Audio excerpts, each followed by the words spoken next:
I think the time has now come for Sunak to take on the party, not simply to sort of try to coax back Reform UK voters into the Tory fold by sort of throwing them the scraps of meat, as I say. He's got to really take the gloves off and tell people in this country why Farage and his colleagues don't offer anything to our country's future, why they're a menace, why they're a threat, and why they're proposing to lead the entire country up a dead end. And if he doesn't do that, then I'm afraid his credibility is going to continue to sink.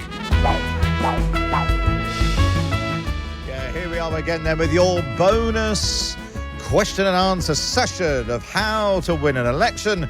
I'm Matt Chorley. This week on the Friday episode, joined by new Labour mastermind Peter Mandelson and Tory brain box Daniel Finkelstein. Policy isn't here. I assume she's off working on some policy. So wherever you are, Polly, we hope you're having fun. If you want to get in touch with any questions, you can email howtowin@thetimes.co.uk or WhatsApp as a voice note, 0333 003 2353. So let's dive straight in with some questions. We're talking about the blank cheque for Labour. The Tory line seems to have settled on something like a vote for reform is a blank cheque for Labour. Don't give Labour a massive, the supermajority that Grant Shapps was talking about this week. We've had this question. Hi, it's Visher from Croydon. Big fan of the pod. I've definitely been swept up with election fever and absolutely loving the content that you guys give. I had a question surrounding the Tory attack line and recent adverts about giving Labour a huge majority if you vote for Reform or Liberal Democrats and give Keir Starmer a blank cheque. Will it really give them unchecked power? The House of Lords itself is a check to the system, isn't it? And given it's a majority Conservative place, will the more outlandish ideas really get through there? So is that argument really working? Thank you. Danny. Look, a proper majority certainly gives the executive in Parliament a lot of power. Patrick Maguire has a very good article in that's Friday's Times, in which he says, and I think he's right, that Labour wouldn't have the inclination to use that to move very far to the left, but it'll certainly have, a lot of power. Institutionally, and I've worked very hard to try and reinforce that, the courts, particularly through the human rights process, and the House of Lords to some extent, are checks on the power of the House of Commons. They're weak. Particularly the House of Lords is relatively weak. And interestingly enough, that's, I think, why it would be odd for Keir Starmer to abolish it, because he'd probably replace it with something stronger that then really would stop him from doing that. But so the answer is I think it's a reasonable argument for the Conservatives to use because it appeals to some voters. It's also more realistic at this point than saying the Conservative Party is going to win. They have to be careful with it because you don't want to make people feel it's just all hopeless. It's no point voting for the Conservative Party. I may as well vote for reform in those circumstances. So you've got to be careful. And I am worried about the long-term consequences of this entire split on the centre-right. If a Starmer government were then not to succeed, if it were not to succeed in improving growth, in creating better public services, in dissipating this feeling that the country is broken, then without a strong centre-right and with little alternative other than populists on either left or right, it really would be a threat to the whole sort of liberal democratic order. So I don't think that that you need worry that the Labour Party is going to move to the left, but I think you do need to worry that it might not succeed in office. I think we should come back to the future of the centre-right and what's happening in the Conservative Party and between Conservatives and Reform UK, because I agree with Danny, it has huge implications. Let's sort of park that for now, but I do think we should come back to it. My view on the majority is this. A sensible government of this country, however big a majority it has, develops the detail of its policies and the detail of its legislation through consultation with people outside the government who are affected by that legislation or by those policies, A sensible government builds up a consensus behind what it's proposing to do, and it does so not only because it wants the policies to be right and the legislation to be, in detail good, but it also wants to sustain those policies. And you'll do that much more effectively if you've got a consensus of opinion in the country behind you and not simply wielding a big majority in order to prevail. But I think there's another point here as well about a majority. I think Patrick Maguire is right when he said that in 1997 we got a huge majority. We didn't wake up on the, day two and say, great, we have got this fantastic majority. Now we can completely throw away our manifesto, discard our policies and reinvent our policies and what we stand for and do something completely different. No, we campaigned as New Labour and then we governed as New Labour. And in my opinion, I think that's precisely what Starmer and his colleagues will do. And what a big majority does for Starmer is, first of all, it creates a level of political and therefore financial stability of the sort that Theresa May didn't get in 2017 when she went into the election with a majority and came out without one, and we had huge instability. So that's point one. Point two is that Starmer is in, and his government are in this, I hope, for the long term.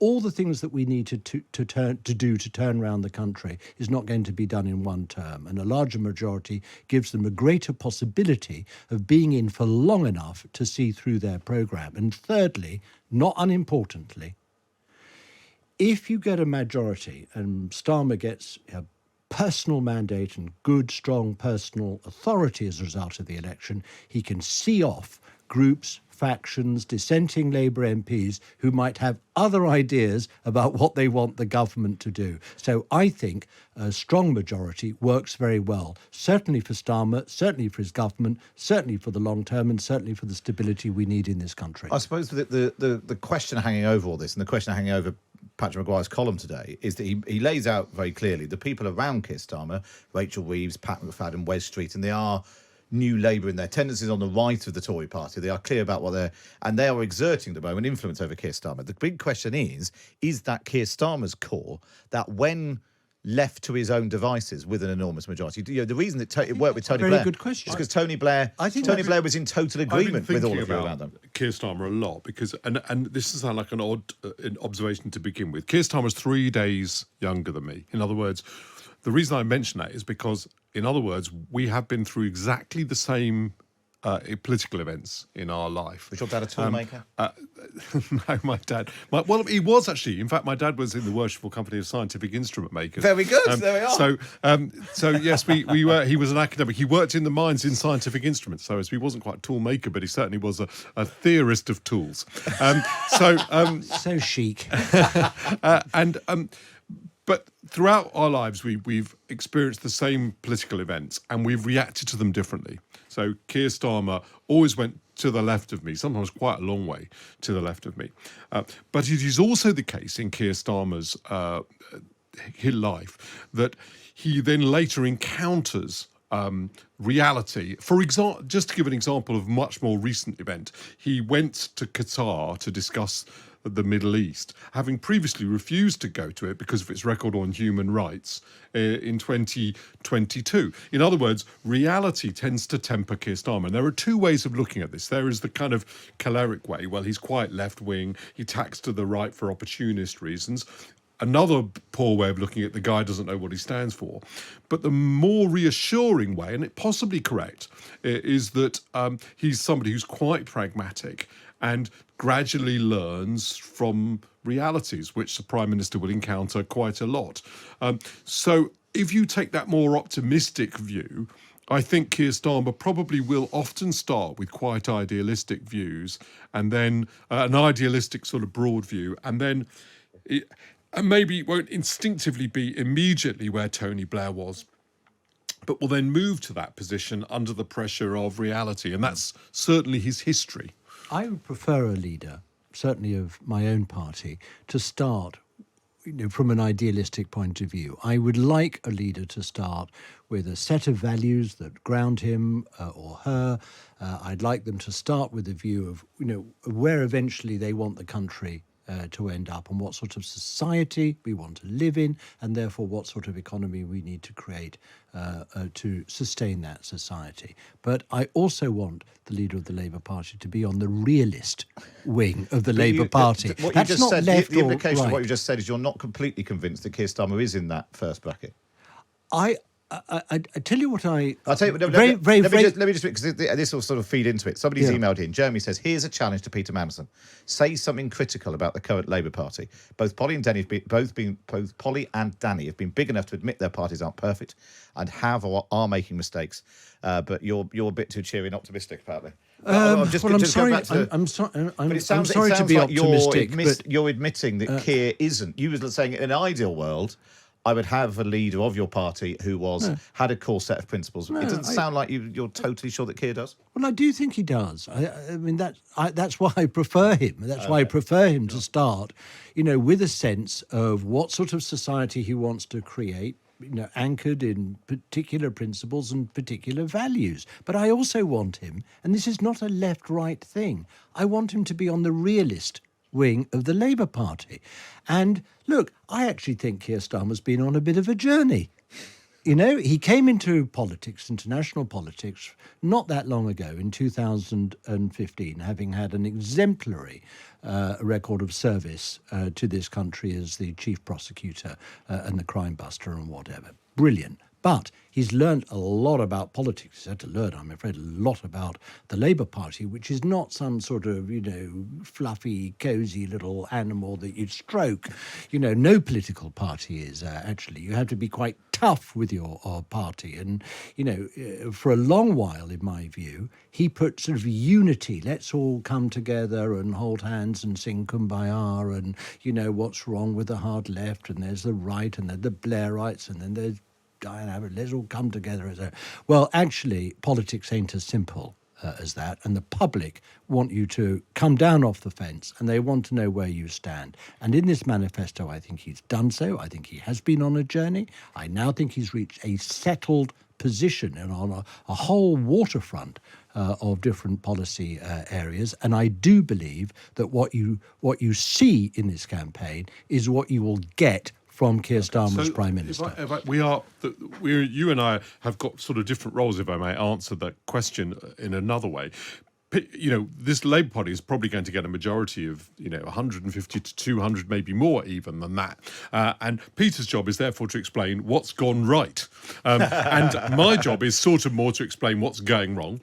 Secondly, I think I am just simply, in relation to the Conservative Party, more distant than... But whereas Keir Starmer's moved towards Peter's position. So it's natural that he's going to sound more enthusiastic and more pro his own party than I will towards conservatism. I'm also sort of more interested in this kind of broad view of what the centre voter wants. And so we're just at different stages. If we'd been doing this in 2019, we'd probably be having a different conversation. Well, look, I'm going on Saturday morning to Islington North in order to campaign for the Labour candidate against the independent Jeremy Corbyn. I'm doing that because what I think Jeremy Corbyn stands for, his ideology, what he's done to the Labour Party, the sort of defeat he took us down to in 2019, and the alternative that's offered by the Labour candidate is so stark. I want to go out there personally and back the Labour candidate and do everything I can to make sure Corbyn is defeated. So yes, I do like what Starmer stands for in contrast. And yes, I do think he's on the what I call the realistic wing of the Labour Party. But I also like certain values. He has a decency. He knows what he wants to do. And I think that he has a compass. Starmer has a moral compass, not an ideological compass. And that's what I like. Okay, well, we'll do some more questions. We got to a couple of questions there, but it's a really good, thoughtful, interesting discussion. Well, we'll do some more of your questions next on how to win an election. Let's get another question now. On the polls, this one has been sent into 0333 003 2353 if you want to WhatsApp. Let's take the polls question. Hello, this is Nick from Suffolk. Given the seeming irresistible uptick in Reform's polling numbers, I'm interested to know if Danny believes that his patented, famous regression to the mean theory will kick in, and, if so, will that be before the election? Thank you. Well, Danny, explain regression. What is to the mean regression to the mean? Oh, well, so that things fluctuate, but there is and you get a lot of randomness and noise in political signals. So in the end, it's the mean that matters, the consistent mean. And what's critical here is that we don't really know what the means are. We may actually be seeing a big permanent shift in the contours of the right. Absolutely, that's or at least semi-permanent anyway. But certainly something substantive that's more than just noise. The split between the political parties. I think the big things that will change the election that will produce the majority, because the key thing the Conservative Party needs to keep in mind is it's really losing to Labour, even though it's spending all its time thinking about reform. And even if all the reform voters voted for it, Labour would still win the election. But I think that the other thing that was said is that is an irresistible rise of reform in the polls. I don't think it is irresistible. And what's interesting to me is how not very fast it's moving. Yes, there was one poll that yesterday showed them above it, but that was within the margin of error. In other words, basically, it split the Conservative vote in half, but can't get any further than that. And there are lots of reasons, mainly policy ones, for being opposed to reform, but certainly on the right, it's a total dead end because they can't get beyond, in my view, 20%-ish. They're not going to, unless there was a massive part of the centre-right that joined them. Well, in my view, Sunak is losing the election to Labour, but he's in danger of losing his party to Farage and Reform UK. Yeah. And that's, I'm afraid, the reality that is dawning during the course of this campaign. First of all, by the way, there's another, 2-3 weeks to this election to go. The idea that Labour's home and dry, it's measuring the curtains and ready to weigh the votes.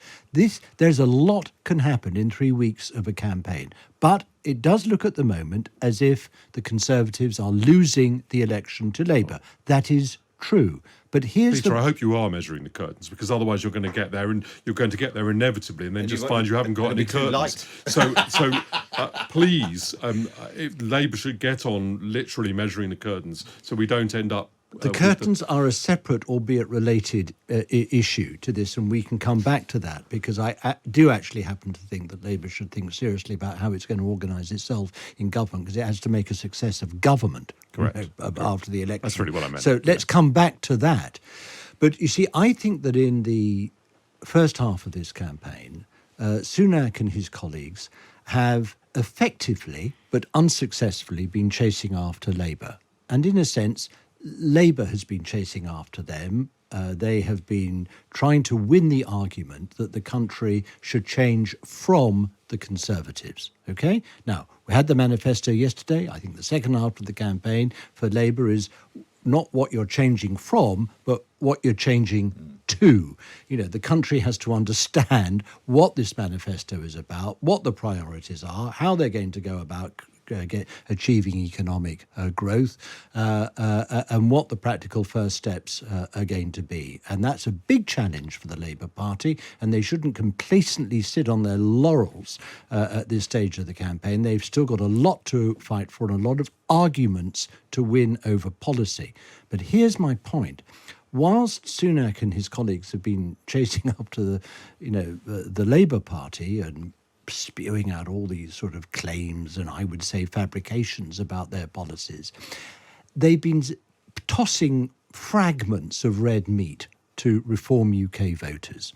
And in the process, on immigration in particular, but in one or two other areas too, they've basically been standing up the policies and the offer and appeal of the Reform UK. I think the time has now come for Sunak to take on the party, not simply to sort of try to coax back Reform UK voters into the Tory fold by sort of throwing them the scraps of meat, as I say. He's got to really take the gloves off and tell people in this country why Farage and his colleagues don't offer anything to our country's future, why they're a menace, why they're a threat, and why they're proposing to lead the entire country up a dead end. And if he doesn't do that, then I'm afraid his credibility is going to continue to sink as Farage takes the fight round the country on behalf of Reform UK. And I think that Sunak faces the real prospect of coming a cropper at the hands of Farage and Reform UK. No, I agree with that. And actually, I think in that sense, the rise of Reform may presents an opportunity for Rishi Sunak to say something genuinely electrifying. Yeah, come alive again. I think it. My view has always been that the way of dealing with the right is to win and make people feel they want to be part of it, and the way that you do that is by moving towards the centre where you can win more votes, and then just a bit like what's happened with the left and happened with someone like Robin Cook under Tony Blair's leadership. In the end, they realised that's where all the action was, and there wasn't much action in dissent, and they came along with the project. And the Conservative Party has sort of come unstuck as the more that its voters and leaders and politicians have felt, that the centre-right wasn't winning. Danny, I'll give you an example of this. I came back last night to catch the second half of the debate, ITV debate last night. ITV debate, and Angela Rayner was there for Labour. I mean, very bullish, I must say, and very steadfast throughout. Put her aside. Penny Morton was representing the Conservatives, and she spent the entire time gunning for Angela Rayner and Labour and spewing out all these sort of what I would describe as lies about Labour's policies, but treated Farage with kid gloves. And I thought, why is she doing this? And I think it's because in her own constituency in Portsmouth, what she's afraid of is a siphoning off of votes from the Conservatives to Reform UK. She doesn't want to offend those voters. She doesn't want to sort of, show herself as a sort of arch opponent completely in the opposite corner from Farage and Reform UK. She wants to sort of do the circle round in a rather more gentle way. Well, my view is, at the end of listening to her, she should tell fewer lies about Labour and really start telling the truth about Reform UK. That's what she's got to do. She's got to take them on if she wants to win back her voters. Well, there we are, some advice for everyone there on how to win this coming election. Thank you for all of your messages while we've been talking. Rob says, I was 6 in 1997 and Peter Mandelson terrified me when he was on TV for some reason.